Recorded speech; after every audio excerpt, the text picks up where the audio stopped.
Good morning বন্ধুরা, কেমন আছো? আশা করি ভালো আছো, আমিও ভালো আছি। সুস্মিতা ফ্যামিলি ব্লগে ওয়েলকাম।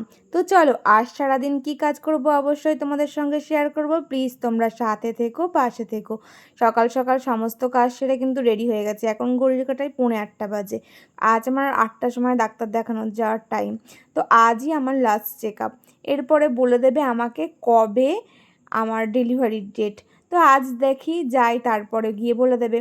তো এসেছি, এসে ভাত বসিয়ে দিয়েছি, একদিকে সবজি বসিয়েছি, সবজি বলতে ভাজা আর কিছু একটা করব, কারণ অশ্মির আজকে স্কুলে পরীক্ষা আছে, তাই একটুও দেরি করিনি। আর ওখানে গিয়েও শ্যুট নিতে পারিনি, কথাবার্তা বলতে বলতে অনেকটা দেরি হয়ে গেছে। ওই যে বললাম অশ্মির স্কুল আছে, অশ্মি কিন্তু রেডি হয়ে গেছে। পরীক্ষা না থাকলে আজ যেত না। তো আজকে আর ডাল টাল কিছু করার সময় পাইনি, বড়মশাইকে গিয়ে দিয়ে দিয়েছে রশ্মিকে। অশ্মি স্কুল যাওয়ার পরে যাই হোক মাথায় হাত দিয়ে কাজ করতে নেমে গেলাম। ওই যে চুনো মাছ নিয়ে এসেছে আজকেও।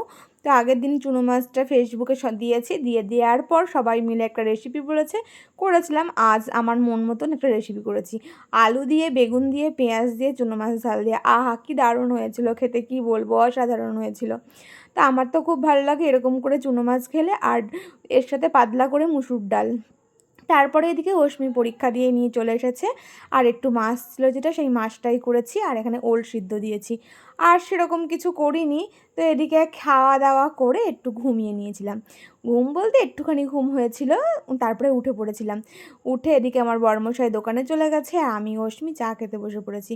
এই যে আমি একটু দুধ চা ছাড়া আমি খেতে পারি না, আমি সত্যি কথা বলতে আমি লাল চা একদমই খেতে পারি না। তোমরা আমাকে অনেকে বলেছো আমার ভিডিওতে, মানে এখানে না, এফবির ভিডিওতে বলেছো। তো আমি খেতে পারি না, আমার কেমন কেমন লাগে খেলে। তো কিছু করার নেই, তারপরে আমি অশ্মিকে নিয়ে একটু পড়াতে বসেছিলাম। এদিকে দেখো আমি এখানে খেতে বসে গেছি রাত্রেবেলাতে। হ্যাঁ, একটা ডিমের পোচ করে নিয়েছি, আর ওই যে চুনো মাছের তরকারিটা আছে, আর ডাল। আমার বর মশাই খাবে না, অশ্মি আমি খাবো। তো চলো, এই ভিডিওটা এখানেই শেষ করলাম। কেমন লাগলো অবশ্যই জানাবেন।